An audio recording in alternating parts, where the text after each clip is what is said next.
Hi, ഇന്ന് നമ്മൾ discuss ചെയ്യാൻ പോകുന്നത് 9ാം ക്ലാസ്സിലെ കെമിസ്ട്രിയിലെ രണ്ടാമത്തെ ചാപ്റ്റർ ആണ് കേട്ടോടാ. ഏതാണ്? പീരിയോഡിക് ടേബിൾ ആണ്. അപ്പോൾ ഒന്നാമത്തെ ചാപ്റ്റർ മിസ് ഓൾറെഡി ആറ്റത്തിന്റെ ഘടന എന്ന് പറയുന്ന ചാപ്റ്റർ എന്ത് ചെയ്തിട്ടുണ്ട്, അപ്ലോഡ് ചെയ്തിട്ടുണ്ട് കേട്ടോ. അത് നന്നായിട്ട് കാണണേ. എല്ലാവരും ആ വീഡിയോസ് പോയിട്ട് നന്നായിട്ട് കണ്ട ശേഷം മാത്രമേ എന്ത് ചെയ്യാവുള്ളൂ, നമ്മുടെ രണ്ടാമത്തെ ചാപ്റ്റർ കാണാൻ തുടങ്ങാവുള്ളൂ കേട്ടോ. പിന്നെ വേറെ എന്താണെന്ന് വെച്ചാൽ കുറേ പേര് നമ്മുടെ ചാനൽ ഇനിയും സബ്സ്ക്രൈബ് ചെയ്യാൻ ബാക്കിയുണ്ട് അല്ലേ. അപ്പോൾ എല്ലാവരും ആദ്യമായിട്ട് കാണുകയാണെങ്കിൽ ഓടിപ്പോയിട്ട് എന്ത് ചെയ്യണം, ഒന്ന് സബ്സ്ക്രൈബ് ചെയ്ത് വരണം കേട്ടോടാ. അതേപോലെ നിങ്ങളുടെ കൂട്ടുകാർക്ക് എന്ത് ചെയ്യുക, നിങ്ങൾക്ക് ഇഷ്ടമായിട്ടുണ്ടെങ്കിൽ നിങ്ങളുടെ കൂട്ടുകാർക്കും എന്ത് ചെയ്യുക, അയച്ചു കൊടുക്കണം കേട്ടോ. അപ്പോൾ രണ്ടാമത്തെ ചാപ്റ്റർ ഏതാണ്? പീരിയോഡിക് ടേബിൾ ആണ് അല്ലേ. രണ്ടാമത്തെ ചാപ്റ്റർ ഏതാണ്? പീരിയോഡിക് ടേബിൾ ആണ് അല്ലേ. അപ്പോൾ ഇവിടെ കുട്ടികൾ എന്ത് ചെയ്യുന്നുണ്ട്, ഒരു 4 കുട്ടികൾ നിന്നിട്ട് പീരിയോഡിക് ടേബിൾ എന്തോ അറേഞ്ച്മെന്റ്സ് നോക്കുന്നുണ്ട് അല്ലേ. എന്തൊക്കെയോ ചെയ്യാനൊക്കെ അവർ ശ്രമിക്കുന്നുണ്ട് അല്ലേ. അപ്പോൾ നമുക്ക് നോക്കാം. കുട്ടികൾ ഗ്രൂപ്പ് പ്രവർത്തനത്തിലൂടെ പീരിയോഡിക് ടേബിളിന്റെ മാതൃക നിർമ്മിക്കാൻ ശ്രമിക്കുന്നത് ശ്രദ്ധിക്കൂ. ശരിയല്ലടാ, അവർ പീരിയോഡിക് ടേബിളിനെ നിർമ്മിക്കാൻ ശ്രമിക്കുകയാണ് അല്ലേ. രസതന്ത്ര പഠനം എളുപ്പമാകാൻ മൂലകങ്ങളെ ശാസ്ത്രീയമായി വർഗീകരിച്ച പീരിയോഡിക് ടേബിൾ സഹായകമെന്ന് നിങ്ങൾ പഠിച്ചിട്ടുണ്ടല്ലോ. അപ്പം നമുക്ക് എന്താണ്, കെമിസ്ട്രി പഠിക്കാൻ ആവശ്യമാണ്, പീരിയോഡിക് ടേബിൾ ആവശ്യമാണ് കേട്ടോ. മൂലകങ്ങളുടെ ആദ്യകാല വർഗീകരണ ശ്രമങ്ങളും ആറ്റോമിക മാസിന്റെ അടിസ്ഥാനത്തിൽ ദിമിത്രി ഇവാനോവിച്ച് മെൻഡലീഫ് ആവിഷ്കരിച്ച പീരിയോഡിക് നിയമവും നിങ്ങൾക്ക് പരിചിതമാണ്. 1869 മെൻഡലേഫ് പീരിയോഡിക് ടേബിൾ തയ്യാറാക്കുമ്പോൾ ആറ്റം ഘടനയെക്കുറിച്ചോ ആറ്റത്തിന്റെ കണങ്ങളെക്കുറിച്ചോ വ്യക്തമായ ധാരണ രൂപപ്പെട്ടിരുന്നില്ല. അപ്പൊ എന്താണ്, ആറ്റം കണ്ടുപിടിക്കുന്നതിന് മുന്നേ തന്നെ ഏകദേശം മുന്നേ തന്നെ എന്ത് ചെയ്തിട്ടുണ്ട്, പീരിയോഡിക് ടേബിളിന്റെ ഒരു ക്രിയേഷൻ ഒക്കെ ആയിട്ടുണ്ട് കേട്ടോ. എന്നിരുന്നാലും മെൻഡലേഫ് പീരിയോഡിക് ടേബിളിന് ധാരാളം മേന്മകൾ ഉണ്ടായിരുന്നു. അപ്പൊ പിന്നെ പീരിയോഡിക് ടേബിളിന് എന്തുണ്ടായിരുന്നു, നമ്മുടെ മെൻഡലേഫിന്റെ പീരിയോഡിക് ടേബിളിന് ഒരുപാട് മേന്മകൾ ഉണ്ടായിരുന്നു. അപ്പൊ അത് ഏതൊക്കെയാണ് എന്നുള്ളത് എന്ത് ചെയ്യാനാ പറഞ്ഞേക്കുന്നത്, ലിസ്റ്റ് ചെയ്യാനാ പറഞ്ഞേക്കുന്നത് കേട്ടോ. ഏതൊക്കെയാണ് എന്നുള്ളത് ലിസ്റ്റ് ചെയ്യും. അപ്പൊ എന്താണെന്ന് വെച്ചാൽ ഒന്നാമത്തത് സമാന ഗുണമുള്ള മൂലകങ്ങളെ ഒരേ ഗ്രൂപ്പിൽ ഉൾപ്പെടുത്തിയിട്ടുണ്ട് കേട്ടോ. എന്താ, ഞാൻ കുറച്ച് ഇപ്പറേന്ന് എഴുതാൻ തുടങ്ങാണേ, മുകളിൽ കംപ്ലീറ്റ് ചെയ്യാൻ പറ്റില്ല. സമാന ഗുണമുള്ള മൂലകങ്ങളെ എന്ത് ചെയ്തു, ഒരേ ഗ്രൂപ്പിൽ ഉൾപ്പെടുത്തി കേട്ടോ. മൂലകങ്ങളെ എന്താടാ ചെയ്തത്, ഒരേ ഗ്രൂപ്പിൽ ഉൾപ്പെടുത്തി. ഓക്കെ, ഉൾപ്പെടുത്തി കേട്ടോ, ഒരേ ഗ്രൂപ്പിൽ ഉൾപ്പെടുത്തി. ഓക്കെ, ഇതാണ് ഒന്നാമത്തെ പോയിന്റ് എന്ന് പറയുന്നത് കേട്ടോ. സമാന ഗുണങ്ങളുള്ളവയെ എന്താ ചെയ്തിരുന്നത്, ഒരേ ഗ്രൂപ്പിലാണ് ഉൾപ്പെടുത്തിയത്. ഇനി അടുത്ത് എന്താണ്, കണ്ടെത്താൻ ഇനിയും ഏതാനും മൂലകങ്ങളൊക്കെ ബാക്കി ഉണ്ടായിരുന്നു. എന്താണ്, ഇദ്ദേഹം പീരിയോഡിക് ടേബിൾ നിർമ്മിക്കുമ്പോൾ കേട്ടോ. അപ്പൊ ഇദ്ദേഹം എന്താ ചെയ്തതെന്ന് വെച്ചാൽ കണ്ടെത്താൻ ബാക്കിയുള്ള മൂലകങ്ങളുടെ കോളങ്ങൾ എന്ത് ചെയ്തു, ഓൾറെഡി ഇദ്ദേഹം അവിടെ വിട്ടിട്ടാണ് അടുത്ത മൂലകം അവിടെ എഴുതിയിരുന്നത്. അപ്പൊ നമുക്ക് എന്ത് എഴുതാം,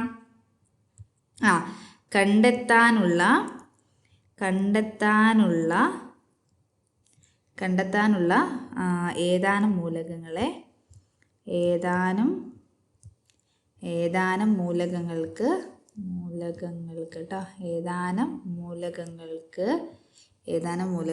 സ്ഥാനം ഒഴിച്ചിട്ടിരുന്നു. സ്ഥാനം എന്തായിരുന്നു,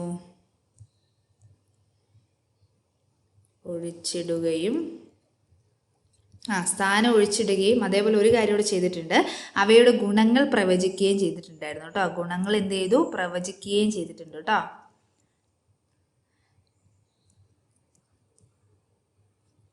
ഗുണങ്ങൾ പ്രവചിക്കുകയും ചെയ്തു. ഓക്കെ എടാ, അപ്പോൾ ഒന്നാമത്തെ പോയിന്റ് എന്താണ്, സമാന ഗുണങ്ങളുള്ളവയെ എന്ത് ചെയ്തിട്ടുണ്ട്, ഒരേ ഗ്രൂപ്പിൽ ഉൾപ്പെടുത്തിയിട്ടുണ്ട്. നെക്സ്റ്റ് അടുത്തത് എന്താണ്, കണ്ടെത്താനുള്ള ഏതാനും മൂലകങ്ങൾക്ക് സ്ഥാനം ഒഴിവാക്കിയിടുകയും അതിന്റെ ഗുണങ്ങൾ അദ്ദേഹം എന്ത് ചെയ്തു, പ്രവചിക്കുകയും ചെയ്തിട്ടുണ്ട് കേട്ടോ. ഇനിയുണ്ട് ആറ്റോമിക മാസ് നിർണയിക്കുകയും ചെയ്തിട്ടുണ്ട് കേട്ടോ. ആറ്റോമിക മാസ് എന്ത് ചെയ്തു, ആറ്റോമിക മാസ് പുനർനിർണയിച്ചു കേട്ടോ. പുനർനിർണയിച്ചു. ഓക്കെ, ഇനി അടുത്തത് ചോദിച്ചേക്കുന്നത് എന്താ വെച്ചാൽ മെൻഡലിയഫ് പീരിയോഡിക് ടേബിളിന്റെ ചില പരിമിതികളും ഉണ്ടായിരുന്നു. അതിന് എന്തുണ്ടായിരുന്നു, ചില പരിമിതികളും ഉണ്ടായിരുന്നു. നിങ്ങൾക്കറിയാമല്ലോ ഇവ ഏതെല്ലാമാണ്. അപ്പൊ ചില പരിമിതികൾ ഉണ്ട് എന്ന് നിങ്ങൾക്കറിയാം, അത് ഏതെല്ലാമാണ് എന്ന് ചോദിച്ചേക്കുന്നത് കേട്ടോ. അപ്പൊ എന്താണെന്ന് വെച്ചാൽ അദ്ദേഹത്തിന്റെ ഏറ്റവും വലിയ പരിമിതി എന്ന് പറയുന്നത് ഹൈഡ്രജൻ എന്ന മൂലകത്തിന് കൃത്യമായ സ്ഥാനം നൽകാൻ കഴിഞ്ഞില്ല കേട്ടോ. ഹൈഡ്രജന് എന്ത് നൽകിയില്ല, ഹൈഡ്രജന് എന്ത് നൽകാൻ കഴിഞ്ഞില്ല, കൃത്യമായ സ്ഥാനം നൽകാൻ കഴിഞ്ഞില്ല കേട്ടോ.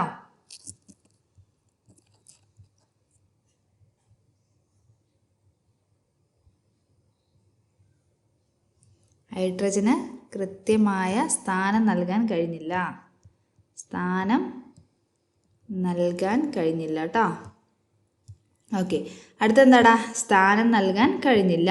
പിന്നെ ചെറിയൊരു പ്രശ്നം കൂടെ ഉണ്ടായിട്ടുണ്ടായിരുന്നു. എന്താണെന്ന് വെച്ചാൽ, ചെറിയൊരു വിഷയം എന്താണെന്ന് വെച്ചാൽ, ഗുണങ്ങളിൽ വളരെയധികം വ്യത്യാസമുള്ള മൂലകങ്ങളെ ഒരേ ഗ്രൂപ്പിൽ ഉൾപ്പെടുത്തിയിട്ടുണ്ടായിരുന്നു കേട്ടോ. ഇത് ഒന്നാമത്തെ പോയിന്റാണേ. ഇനി രണ്ടാമത്തെ പോയിന്റ്, ഗുണങ്ങളിൽ ഒരുപാട് വ്യത്യാസമുള്ളവരെ, അല്ലെങ്കിൽ എന്താണ്, ഗുണങ്ങളിൽ വളരെയധികം വ്യത്യാസമുള്ളവരെ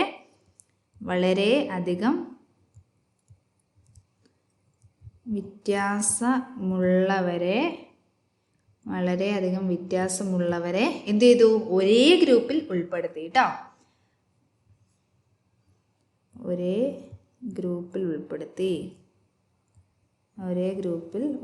കേട്ടോ. ഒരേ ഗ്രൂപ്പിൽ ഉൾപ്പെടുത്തി. ഓക്കെ ആണോടാ? നെക്സ്റ്റ് അടുത്തെന്താ പറയുന്നത്? ഐസോടോപ്പുകളെ കുറിച്ച് നിങ്ങൾ മനസ്സിലാക്കിയിട്ടുണ്ട്? ഇല്ലടാ, കഴിഞ്ഞ ചാപ്റ്ററിൽ നമ്മൾ പഠിച്ചിട്ടുണ്ട്. എന്താണ്? ഐസോടോപ്പുകളെ കുറിച്ച് കുറച്ച് കാര്യങ്ങൾ നമ്മൾ പഠിച്ചിട്ടുണ്ട് അല്ലേ? ഒരേ മൂലകത്തിന്റെ ഐസോടോപ്പുകൾ തമ്മിൽ എങ്ങനെ വ്യത്യാസപ്പെട്ടിരിക്കുന്നു? എടാ, ഒരേ മൂലകത്തിന്റെ ഐസോടോപ്പുകൾ തമ്മിൽ എങ്ങനെയാണ് വ്യത്യാസപ്പെട്ടിരുന്നത്? നിങ്ങൾക്ക് ഓർമ്മയുണ്ടോ? കഴിഞ്ഞ ചാപ്റ്ററിൽ നമ്മൾ ആരെക്കുറിച്ച് ഡിസ്കസ് ചെയ്തിട്ടുണ്ട്? ഐസോടോപ്പുകളെ കുറിച്ച് ഡിസ്കസ് ചെയ്തിട്ടുണ്ട് അല്ലേ? അപ്പോൾ നമുക്ക് ആ പുസ്തകം ജസ്റ്റ് ഒന്ന് മറിച്ച് നോക്കാം. ഐസോടോപ്പുകളെ കുറിച്ച് നമ്മൾ ഡിസ്കസ് ചെയ്ത ആ ഭാഗം ഒന്ന് എന്ത് ചെയ്യാം? ജസ്റ്റ് ഒന്ന് നമുക്ക് നോക്കി പോവാം അല്ലേ? എന്താടാ ഐസോടോപ്പുകൾ എന്ന് വെച്ചാൽ എന്താണ്? അതവിടെ കൊടുത്തിട്ടുണ്ട്.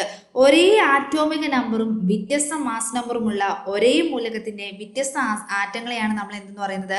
ഐസോടോപ്പുകൾ എന്ന് പറയുന്നത് അല്ലേ? ശരിയല്ലേ? നിങ്ങൾക്ക് ഓർമ്മ ഉണ്ടായിരുന്നോ? ഐസോടോപ്പുകൾ നിങ്ങൾ പഠിച്ചല്ലായിരുന്നോ? ഓർമ്മയില്ലേ? അപ്പൊ അതാണ്, ഒരേ ആറ്റോമിക നമ്പർ ആയിരിക്കും, വ്യത്യസ്ത എന്തായിരിക്കും? മാസ് നമ്പർ ആയിരിക്കും. ഇതിനെയാണ് നമ്മൾ എന്തെന്ന് പറയുന്നത്? ഐസോടോപ്പ് എന്ന് പറയുന്നത് അല്ലേ? ഇങ്ങനെ ചോദിച്ചേക്കുന്നത്, ഒരു മൂലകത്തിന്റെ ഐസോടോപ്പുകൾ തമ്മിൽ എങ്ങനെ വ്യത്യാസപ്പെട്ടിരിക്കുന്നു? എങ്ങനെയാണ് വ്യത്യാസപ്പെട്ടിരിക്കുന്നത് എന്ന് പറഞ്ഞേ? ആറ്റോമിക നമ്പർ എന്താണ്? ആറ്റോമിക നമ്പർ തുല്യം അല്ലേ? ആറ്റോമിക നമ്പർ തുല്യം. മാസ് നമ്പർ എന്താടാ? മാസ് നമ്പർ വ്യത്യസ്തമായിരിക്കും. മാസ് നമ്പർ വ്യത്യസ്തമായിരിക്കും. അടുത്തെന്താണ്? മെൻഡലേഫ് പീരിയോഡിക് ടേബിളിന്റെ മൂലകങ്ങളെ വിന്യസിച്ചിരിക്കുന്നത് ആറ്റോമിക മാസിന്റെ അടിസ്ഥാനത്തിലാണ്. അപ്പൊ നമ്മുടെ മെൻഡലേഫ് എങ്ങനെയാന്ന് വെച്ചാൽ, പീരിയോഡിക് ടേബിൾ ഉണ്ടാക്കിയേക്കുന്നത് എങ്ങനെയാന്ന് വെച്ചാൽ ആറ്റോമിക മാസിന്റെ അടിസ്ഥാനത്തിലാണ്. എന്തിന്റെ അടിസ്ഥാനത്തിലാണ്? ആറ്റോമിക മാസിന്റെ അടിസ്ഥാനത്തിലാണ്. ഐസോടോപ്പുകൾക്ക് വ്യത്യസ്ത ആറ്റോമിക മാസ് ആയതിനാൽ ഇവയ്ക്ക് ഓരോന്നിനും പീരിയോഡിക് ടേബിൾ പ്രത്യേക സ്ഥാനം നൽകേണ്ടതില്ലല്ലോ. ഉദാഹരണം, ഹൈഡ്രജന്റെ ഐസോടോപ്പുകളാണ് ഏതൊക്കെ? 3 ഇവിടെ കൊടുത്തിട്ടുണ്ട് അല്ലേ? 1, 2, 3. ഇത് 3 എന്താണ്? ഹൈഡ്രജന്റെ ഐസോടോപ്പുകളാണ് അല്ലേ? ഏതൊക്കെയായിരുന്നു ഹൈഡ്രജന്റെ ഐസോടോപ്പ്? പ്രോട്ടിയം, ഡ്യൂട്ടീരിയം, ട്രിഷ്യം എന്ന് പറയുന്ന 3 ഐസോടോപ്പുകൾ ഉണ്ട് അല്ലേ? മെൻഡലേഫ് പീരിയോഡിക് ടേബിൾ പ്രകാരം ആറ്റോമിക മാസിന്റെ അടിസ്ഥാനത്തിൽ ഇവയിൽ ഓരോന്നിനും പ്രത്യേക സ്ഥാനം നൽകാൻ സാധിച്ചില്ല. അപ്പൊ ഇവയിൽ ഓരോന്നിനും എന്ത് ചെയ്യാൻ കഴിഞ്ഞില്ല? പ്രത്യേകമായിട്ടുള്ള സ്ഥാനങ്ങളൊന്നും മെൻഡലേഫിന് കൊടുക്കാൻ കഴിഞ്ഞില്ല. എന്നാൽ അടുത്ത ആരാണ്? ഹെൻറി മോസ്ലി തന്റെ എക്സ്റേ റിഫ്രാക്ഷൻ പരീക്ഷണങ്ങളിലൂടെ മൂലകങ്ങളുടെ ഗുണങ്ങൾ പ്രധാനമായും ആശ്രയിച്ചിരിക്കുന്നത് ആറ്റോമിക മാസിനെ അല്ല, മറിച്ച് ആറ്റോമിക നമ്പറിനെയാണെന്ന് കണ്ടെത്തി. അങ്ങനെ അത് കഴിഞ്ഞ് പരീക്ഷണം നടത്തിയ ആളാണ് ആരെന്ന് പറയുന്നത്? ഹെൻറി മോസ്ലി എന്ന് പറയുന്നത് കേട്ടോ. അപ്പൊ അദ്ദേഹം എന്താ പറഞ്ഞതെന്ന് വെച്ചാൽ, അദ്ദേഹത്തിന്റെ എക്സ്റേ പരീക്ഷണത്തിലൂടെ അദ്ദേഹം കണ്ടെത്തിയൊരു കാര്യം എന്താന്ന് വെച്ചാൽ, മൂലകങ്ങളുടെ ഗുണങ്ങൾ എന്ന് പറയുന്നത് ആറ്റോമിക മാസിനെ ഡിപ്പെൻഡ് ചെയ്തിട്ടല്ല, അല്ലെങ്കിൽ ആശ്രയിച്ചിട്ടല്ല നിൽക്കുന്നത്. എന്തിനെ ആശ്രയിച്ചിട്ടാണ്? ആറ്റോമിക നമ്പറിനെ അടിസ്ഥാനത്തിലാണ്. എന്തിന്റെ അടിസ്ഥാനത്തിലാണ്? ആറ്റോമിക നമ്പറിന്റെ അടിസ്ഥാനത്തിലാണ്. തുടർന്ന് അദ്ദേഹം മെൻഡലേഫിന്റെ പീരിയോഡിക് നിയമം പരിഷ്കരിച്ചു. ഇത് ആധുനിക പീരിയോഡിക് നിയമം എന്ന് അറിയപ്പെടുന്നു. ഇപ്പൊ എന്താ അറിയപ്പെടുന്നത്? ആധുനിക പീരിയോഡിക് നിയമം എന്ന് അറിയപ്പെടുന്നു. ആധുനിക പീരിയോഡിക് നിയമം അല്ലെങ്കിൽ മോഡേൺ പീരിയോഡിക് ലോ എന്താണ്? മൂലകങ്ങളുടെ രാസഗുണങ്ങളും ഭൗതിക ഗുണങ്ങളും അവയുടെ ആറ്റോമിക നമ്പറിന്റെ ആവർത്തന ഫലമാണ്. അപ്പൊ എന്താണ്? ഹെൻറി മോസ്ലി എന്താ ചെയ്തത്? ആറ്റോമിക നമ്പറിന്റെ അടിസ്ഥാനത്തിലാണ് അറേഞ്ച് ചെയ്തിരിക്കുന്നത് അല്ലെ? അപ്പൊ നമ്മുടെ എന്താണ്, നേരത്തെ നമ്മൾ പറഞ്ഞു, ആരെയാ പറഞ്ഞത്? നമ്മുടെ മെൻഡലേഫ് അല്ലെ? മെൻഡലേഫ് എന്തിന്റെ അടിസ്ഥാനത്തിലായിരുന്നടാ? ആറ്റോമിക മാസിന്റെ അടിസ്ഥാനത്തിലായിരുന്നു. നെക്സ്റ്റ് അടുത്ത് എന്താ പറയുന്നത്, ആധുനിക പീരിയോഡിക് നിയമത്തിന്റെ അടിസ്ഥാനത്തിൽ മോസ്ലി മൂലകങ്ങളെ ആറ്റോമിക് നമ്പറിന്റെ ആരോഹണ ക്രമത്തിൽ വിന്യസിക്കുകയും ആധുനിക പീരിയോഡിക് ടേബിളിന് രൂപം നൽകുകയും ചെയ്തു. അപ്പൊ ഇപ്പൊ നമ്മൾ പഠിക്കുന്ന എന്താണ്, ഒന്നാമത്തെ എങ്ങനെയാണോ ആറ്റോമിക് നമ്പറിന്റെ അടിസ്ഥാനത്തിൽ, ആറ്റോമിക് നമ്പർ കൂടി വരുന്നതിന്റെ അടിസ്ഥാനത്തിലാണ് അദ്ദേഹം എന്ത് ചെയ്തിരിക്കുന്നത്, പീരിയോഡിക് ടേബിളിനെ അറേഞ്ച് ചെയ്തിരിക്കുന്നത്. ആധുനിക പീരിയോഡിക് ടേബിളിന്റെ മേൽമകൾ എന്തെല്ലാമാണെന്ന് നോക്കാം. അപ്പൊ ഇതിന്റെ മേൽമകൾ അല്ലെങ്കിൽ ഗുണങ്ങൾ എന്തെല്ലാമാണെന്ന് നോക്കാം. ഗുണങ്ങളിൽ വ്യത്യാസമുള്ള ചില മൂലകങ്ങളെ ഒരേ ഗ്രൂപ്പിൽ ഉൾപ്പെടുത്തിയെന്ന് മെൻഡലേഫ് പീരിയോഡിക് ടേബിളിലെ ഒരു പരിമിതിയാണല്ലോ, ശരിയല്ലേലാ? അപ്പൊ നമ്മുടെ മെൻഡലേഫ് എന്താ ചെയ്തതെന്ന് വെച്ചാൽ ഗുണങ്ങളിൽ വ്യത്യാസ സ്വഭാവമുള്ളവരെ അദ്ദേഹം എന്ത് ചെയ്തിട്ടുണ്ട്, ഒരേ ഗ്രൂപ്പിൽ ഉൾപ്പെടുത്തിയിട്ടുണ്ട്. ഫോർ എക്സാമ്പിൾ ഏതൊക്കെയാണ്, സോഡിയം, പൊട്ടാസ്യം മുതലായവ. മൃദു ലോഹങ്ങളോടൊപ്പം കോപ്പർ, സിൽവർ തുടങ്ങിയ കാഠിന്യം കൂടിയ ലോഹങ്ങളെയും ഉൾപ്പെടുത്തി.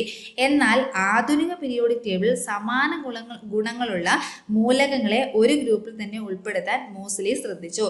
അപ്പൊ ചോദിക്കൂട്ടോ, മോസ്ലിയുടെ എന്താണ് പീരിയോഡിക് ടേബിളിന്റെ മേൽമകൾ എന്തൊക്കെയാന്ന് ചോദിച്ചാൽ, ഒന്നാമത്തെ കാര്യം നമുക്ക് എന്ത് എഴുതാം, ആധുനിക പീരിയോഡിക് ടേബിളിലെ സമാന ഗുണങ്ങളുള്ള മൂലകങ്ങളെ, അപ്പോൾ ഒരേ ഗുണങ്ങളുള്ള മൂലകങ്ങളെ അദ്ദേഹം എന്താ ചെയ്തത്, ഒരു ഗ്രൂപ്പിൽ തന്നെ ഉൾപ്പെടുത്താൻ ശ്രദ്ധിച്ചു. ഒരു ഗ്രൂപ്പിൽ തന്നെ എന്ത് ചെയ്യാൻ ശ്രദ്ധിച്ചു, ഉൾപ്പെടുത്താൻ ശ്രദ്ധിച്ചു.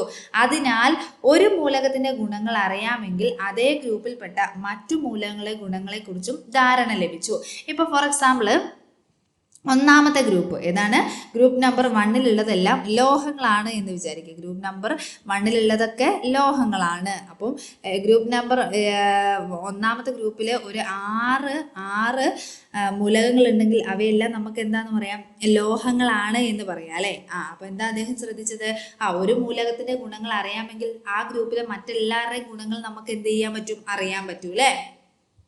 അടുത്തത്, ആധുനിക പീരിയോഡിക് ടേബിളിന്റെ ആറ്റോമിക് നമ്പറിന്റെ ആരോഹണ ക്രമത്തിൽ മൂലകങ്ങളെ വിന്യസിച്ചിരിക്കുന്നത് കൊണ്ട് ഒരു മൂലകത്തിന്റെ ഐസോടോപ്പുകൾക്ക് വ്യത്യസ്ത സ്ഥാനം നൽകാൻ കഴിയുന്നില്ല എന്ന മെൻഡലേഫ് പീരിയോഡിക് ടേബിളിന്റെ പരിമിതി പരിഹരിക്കാൻ കഴിഞ്ഞു. അപ്പൊ എന്താന്ന് വെച്ചാൽ നമ്മുടെ ഹെൻറി മോസ്ലി എന്താ ചെയ്തേ, എങ്ങനെയാണ് ആ പീരിയോഡിക് ടേബിളിനെ അറേഞ്ച് ചെയ്തിരിക്കുന്നത്, ആറ്റോമിക് നമ്പറിന്റെ അടിസ്ഥാനത്തിലാണ്. ഏതിന്റെ അടിസ്ഥാനത്തിലാണ്, ആറ്റോമിക് നമ്പറിന്റെ അടിസ്ഥാനത്തിലാണ് അദ്ദേഹം എന്ത് ചെയ്തിരിക്കുന്നത്, അറേഞ്ച് ചെയ്തിരിക്കുന്നത്.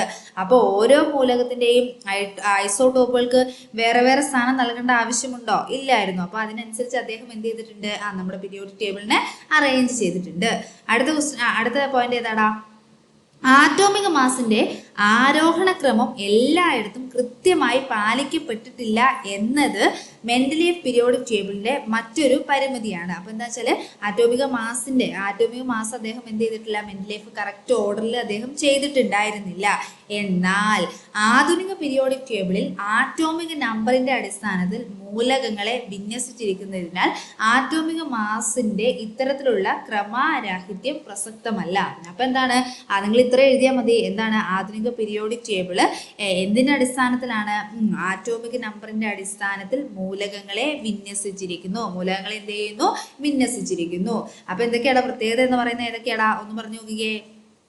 ഫസ്റ്റ് വൺ എന്താണ്, ആധുനിക പീരിയോഡിക് ടേബിളിൽ സമാന ഗുണങ്ങളുള്ള മൂലകങ്ങളെ എന്ത് ചെയ്തിട്ടുണ്ട്, ഒരേ ഗ്രൂപ്പിൽ ഉൾപ്പെടുത്തിയിട്ടുണ്ട്. അപ്പൊ ചിലപ്പോൾ രണ്ടും കൂടെ കമ്പയർ ചെയ്യാനും ചോദിക്കാം കേട്ടോ. രണ്ടാമത്തെ പോയിന്റ് എന്താണ്, ആറ്റോമിക നമ്പറിന്റെ ആരോഹണ ക്രമത്തിലായതുകൊണ്ട് ഐസോടോപ്പിന് സ്ഥാനം കൊടുത്തില്ല എന്നുള്ള പ്രശ്നം എവിടെയില്ല, ആധുനിക പീരിയോഡിക് ടേബിളിൽ ഉണ്ടായിരുന്നില്ല. ഇനി മൂന്നാമത്തെ പോയിന്റ് എന്താണ്, ആധുനിക പീരിയോഡിക് ടേബിളിൽ ആറ്റോമിക് നമ്പറിന്റെ അടിസ്ഥാനത്തിൽ മൂലകങ്ങളെ എന്ത് ചെയ്യുന്നു, വിന്യസിച്ചിരിക്കുന്നു. വിവിധ രൂപങ്ങളിലുള്ള പീരിയോഡിക് ടേബിളുകൾ കാലാകാലങ്ങളായി രൂപപ്പെട്ടിട്ടുണ്ട്. 118 മൂലകങ്ങൾ ഉൾപ്പെടുത്തിയ പീരിയോഡിക് ടേബിളാണ് ഇപ്പോൾ പ്രചാരത്തിലുള്ളത്. അപ്പൊ എത്ര മൂലകങ്ങൾ ഉണ്ടടാ, 118 മൂലകങ്ങൾ ഉണ്ട് കേട്ടോ. പീരിയോഡിക് ടേബിൾ വിലങ്ങനെയുള്ള നിരകളെ പിരീഡുകൾ എന്നും കുത്തനെയുള്ള കോളങ്ങളെ ഗ്രൂപ്പുകൾ എന്നും വിളിക്കുന്നു. എന്താ വിളിക്കുന്നത്, പിരീഡ് എന്നും അതേപോലെ എന്താണ്, ഗ്രൂപ്പുകൾ എന്നും വിളിക്കുന്നു. ഒരേ ഗ്രൂപ്പിലുള്ള മൂലകങ്ങൾക്ക് രാസഭൗതിക സ്വഭാവങ്ങളിൽ സമാനത പ്രകടിപ്പിക്കുന്നു. ഓക്കെ, അടുത്ത ഏതാണ്, പീരിയോഡിക് ടേബിൾ ആണ് കൊടുത്തേക്കുന്നത് കേട്ടോ. അടുത്ത ഏതാ കൊടുത്തേക്കുന്നത്, പീരിയോഡിക് ടേബിൾ ആണ് കൊടുത്തിരിക്കുന്നത് കേട്ടോ. ഓക്കെ, അപ്പൊ നിങ്ങൾ എന്ത് ചെയ്യുക, പുസ്തകം നേരെ തിരിച്ചു പിടിക്കണം. ഇങ്ങനെ വരുള്ളൂ. നിങ്ങൾ എന്ത് ചെയ്യണം, പുസ്തകം നേരെ എന്ത് ചെയ്യണം, തിരിച്ചു പിടിക്കണം കേട്ടോ. നേരെ പുസ്തകം തിരിച്ചു പിടിച്ചിട്ട് എന്താ ചെയ്യേണ്ടത്, ഓക്കെ, നേരെ പുസ്തകം തിരിച്ചു പിടിച്ചിട്ട് നിങ്ങൾ ചെയ്യേണ്ട കാര്യം എന്താണെന്ന് വെച്ചാൽ ഇങ്ങനെ താഴോട്ട് കാണുന്ന ആൾക്കാരെ കണ്ടോടാ, ഇങ്ങനെ താഴോട്ട് കാണുന്ന ആൾക്കാരെ കണ്ടോ, ഇതാ ഇങ്ങനെ താഴോട്ട് 1 2 3 4 5 6 7. എടാ ശ്രദ്ധിക്കുന്നില്ലേടാ, നോക്കണേ, പുസ്തകത്തിൽ കറക്റ്റ് നോക്കണേ. 7 8 9 10 ഇങ്ങനെ താഴോട്ടുള്ള ആൾക്കാരെ നമ്മൾ പറയുന്ന പേരാണ് ഗ്രൂപ്പ് എന്നാ പറയുന്നത് കേട്ടോ. എന്താ പറയുന്നത്? ഗ്രൂപ്പ് എന്നാണ് പറയുന്നത്. ഇനി നെക്സ്റ്റ് അടുത്തത് ഇതാ, ഞാൻ മിസ് ജസ്റ്റ് ഇവിടെ ഒന്ന് വരച്ച് കാണിക്കാവേ. ജസ്റ്റ് ഇവിടെ ഒന്ന് വരച്ച് കാണിക്കാം.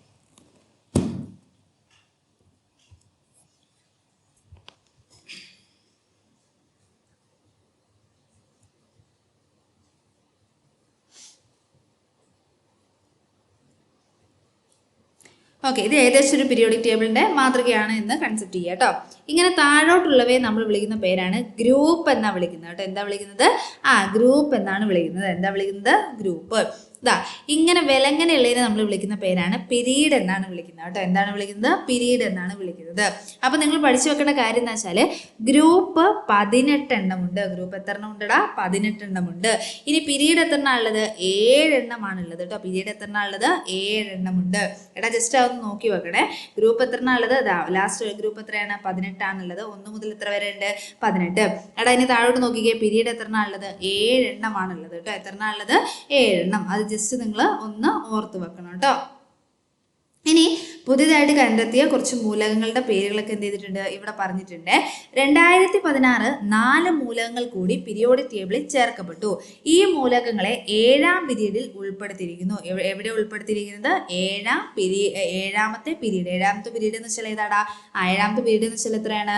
ഇതാ നോക്കിക്കേ, ഈ ലാസ്റ്റ് കിടക്കുന്നതല്ലേ 7ാമത്തെ പീരീഡ് എന്ന് പറയുന്നത്. അപ്പൊ ലാസ്റ്റ് കിടക്കുന്നതിലാണ് ഉൾപ്പെടുത്തിയിരിക്കുന്നത്. 113ാമത്തെ മൂലകം ഏതാണ്? നിഹോണിയമാണ് കേട്ടോ. ഏതാണ്? നിഹോണിയം. അതിന്റെ പ്രതീകം ഏതാണ്? NH ആണ്. ഇനി 115 വന്നിട്ടുണ്ട്. ഏതാണ്? മൊസോവിയമാണ് കേട്ടോ. ഏതാണ്? മൊസോവിയമാണ് കേട്ടോ. മൊസ്കോവിയമാണ്. മൊസോവിയം അല്ല, മൊസ്കോവിയമാണ് കേട്ടോ. അടുത്ത ഏതാടാ? അടുത്ത ഏതാണ്? 117 ഏതാണ്? ഏതാ നോക്കിക്കേ, ടെന്നസിനാണ് കേട്ടോ. ടെന്നസിനാണ് കേട്ടോ. അടുത്ത ഏതാണ്? ഒഗനൈസൺ ആണ് കേട്ടോ. ഏതാണ്? ഒഗനൈസൺ ആണ് കേട്ടോ. 118ാമത്തെ മൂലകെ. നിഹോൺ എന്ന ജപ്പാനീസ് ഭാഷയിലുള്ള വാക്കിൽ നിന്നാണ് നിഹോണിയം എന്ന പേര് ആ മൂലകത്തിന് ലഭിച്ചത്. ജപ്പാൻ എന്നതിന് ജപ്പാനീസ് ഭാഷയിൽ ഉപയോഗിക്കുന്ന വാക്കാണിത്. ഉദയ സൂര്യന്റെ നാട് എന്നും ഇതിന് അർത്ഥം വരുന്നുണ്ട്. ഇതിന് എന്താ അർത്ഥം വരുന്നുണ്ട്? നിഹോണ്ട് ഉദയ സൂര്യന്റെ നാട് എന്നും അർത്ഥം വരുന്നുണ്ട്. മൊസ്കോവിയം എന്ന മൂലകത്തിനെ കണ്ടുപിടുത്തവുമായി ബന്ധപ്പെട്ട പരീക്ഷണങ്ങൾ പ്രധാനമായും നടത്തിയിരുന്നത് മോസ്കോയിലുള്ള ലാബുകളിലായിരുന്നു. അതുകൊണ്ടാണ് അതിന് എന്ത് പേരുന്നത്? മൊസ്കോവിയം എന്ന് പേര് വന്നിട്ടുണ്ടാവും അല്ലെ. ടെന്നസി പ്രദേശത്തെ ലാബുകളിൽ പരീക്ഷണങ്ങളാണ് ടെന്നസിൻ എന്ന മൂലകത്തിന് ആ പേര് വന്നതിന്റെ അടിസ്ഥാനം. അപ്പൊ ടെന്നസിന് പേര് വരാൻ കാരണം എന്താണ്? ടെന്നസിൻ എന്ന് പറയുന്ന പ്രദേശത്ത് ലാബുകളിലാണ് ആ മൂലകം കണ്ടുപിടിച്ചത്. അതുകൊണ്ടായിരിക്കും അതിന് എന്ത് ചെയ്തിട്ട് അങ്ങനെ ഒരു പേര് വന്നത് അല്ലെ. ഈ 3 മൂലങ്ങളുടെയും പേരുകൾ ഇവയുമായി ബന്ധപ്പെട്ട സ്ഥലങ്ങളുടെ പേരിൽ നിന്നുമാണ് ലഭിച്ചത്. എന്നാൽ ഒഗനൈസൺ എന്ന മൂലകത്തിന് പേര് നൽകിയത് പ്രൊഫസർ യൂറി ഒഗനേഷ്യൻ എന്ന ന്യൂക്ലിയർ ശാസ്ത്രജ്ഞരോടുള്ള ബഹുമാനാർത്ഥമാണ്. ജീവിച്ചിരിക്കുന്ന ശാസ്ത്രജ്ഞരുടെ ബഹുമാനാർത്ഥം മൂലകങ്ങൾക്ക് പേര് നൽകുന്നതിന്റെ 2ാമത്തെ ഉദാഹരണമാണിത്. ആദ്യമായി ഇപ്രകാരം പേര് നൽകിയത് ആറ്റോമിക് നമ്പർ 116 ആയ സിബോർഗിയം എന്ന മൂലകത്തിനാണ്. ഗ്ലെൻ സിബോർഗ് എന്ന അമേരിക്കൻ ശാസ്ത്രജ്ഞനോടുള്ള ബഹുമാന സൂചകമായാണ് ഈ പേര് നൽകിയത്. അപ്പൊ എന്താണ്? 3 മൂലകങ്ങൾക്ക് പേര് നൽകിയത് അത് എവിടെയാണോ കണ്ടുപിടിച്ചത് അതുമായിട്ട് ബന്ധപ്പെട്ടാണ്. എന്നാൽ 4ാമത്തെ മൂലകമായതാണ് ഒഗനൈസറിന്റെ പേര് നൽകിയത് ആരുമായിട്ട് ബന്ധപ്പെട്ടതാടാ?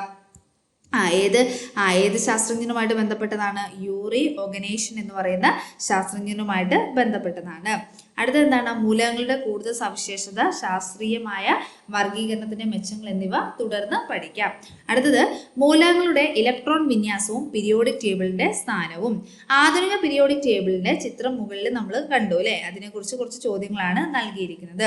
പീരിയോഡിക് ടേബിളിന്റെ പീരീഡുകളുടെ എണ്ണം എത്ര? പീരീഡുകളുടെ എണ്ണം ഞാൻ നേരത്തെ മോളിൽ പറഞ്ഞിരുന്നു. എത്രയാണ്? 7 എണ്ണമാണ്. ഗ്രൂപ്പുകളുടെ എണ്ണം എത്ര? ഗ്രൂപ്പുകളുടെ എണ്ണം എന്ന് പറയുന്നത് എത്രയാണ്? 18 ആണ്.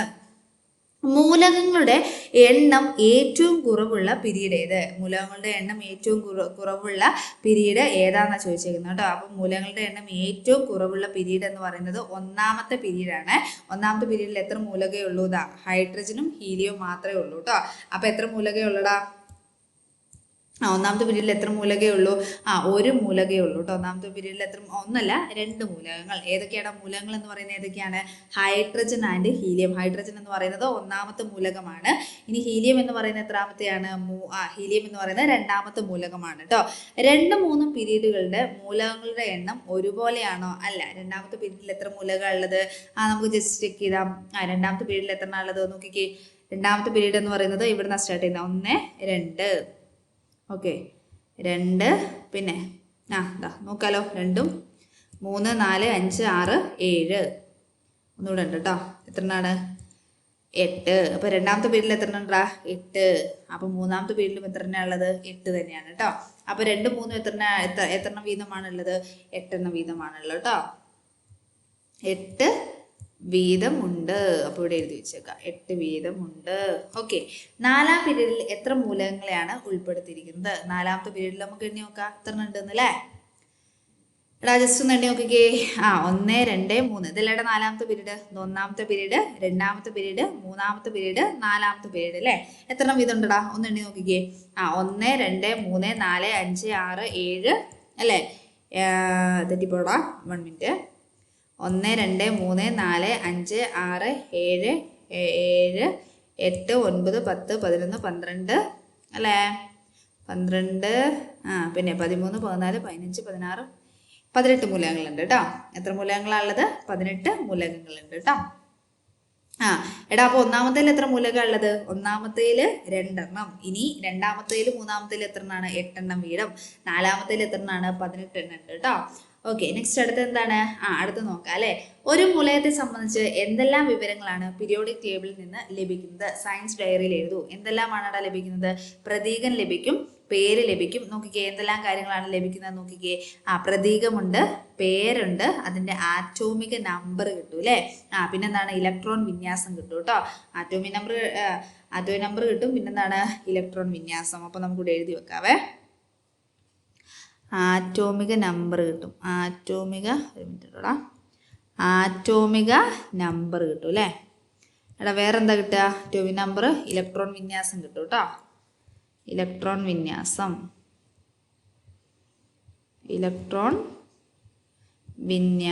കിട്ടും കേട്ടോ. ഇലക്ട്രോൺ വിന്യാസം. ചില പീരിയോഡിക് ടേബിളിൽ എന്തും ഉണ്ടാവലുണ്ട്? മാസ് നമ്പർ ഉണ്ടാവലുണ്ട് കേട്ടോ. Mass number. അപ്പോൾ ഏതൊക്കെയാണ്? ഒരു പീരിയോഡിക് ടേബിൾ നോക്കിക്കഴിഞ്ഞാൽ ഒരു മൂലകത്തിന് എന്തൊക്കെ കാര്യങ്ങൾ കിട്ടും? പേര് കിട്ടും, പ്രതീകം കിട്ടും, ആറ്റോമിക നമ്പർ ഉണ്ട്, ഇലക്ട്രോൺ വിന്യാസം ഉണ്ട്, പിന്നെ വേറെ ഏതാടാ? മാസ് നമ്പർ ഉണ്ട് കേട്ടോ. അടുത്തത് ഇവിടെ ടേബിള് പൂരിപ്പിക്കാനാണ് പറഞ്ഞേക്കുന്നത് കേട്ടോ. 1ാം ഗ്രൂപ്പ് മൂലകങ്ങളാണ് പട്ടികയിൽ നൽകിയിരിക്കുന്നത്. പട്ടിക 2.1 പൂർത്തിയാക്കുക. അപ്പോൾ നമുക്ക് പൂർത്തിയാക്കിയാലോ? 1ാമത്തെ ഗ്രൂപ്പ് മൂലകങ്ങളാണ് കേട്ടോ. ആദ്യം നമുക്ക് ഇവരുടെയൊക്കെ പേരുകളുടെ പ്രതീകം എഴുതാം അല്ലേ. പൊട്ടാസ്യം. പൊട്ടാസ്യം എവിടെ കിടക്കുന്നത് നോക്കിക്കേടാ. ഇവിടെയാണ് പൊട്ടാസ്യം കിടക്കുന്നത് കേട്ടോ. ജസ്റ്റ് ഒന്ന് മായ്ക്കിട്ടിട്ടുള്ള. ഓക്കെ, പൊട്ടാസ്യം കിടക്കുന്നു. അതിൻ്റെ പേരെന്താണ്? പൊട്ടാസ്യം ഏതാടാ? പൊട്ടാസ്യം K ആണ് കേട്ടോ. അതിൻ്റെ പ്രതീകം എന്ന് പറയുന്നത് K ആണ്. ഓക്കെ, അപ്പോൾ നമുക്ക് K എഴുതിയിടാം. പൊട്ടാസ്യം K അല്ലേ. K 19 ആണ് കേട്ടോ.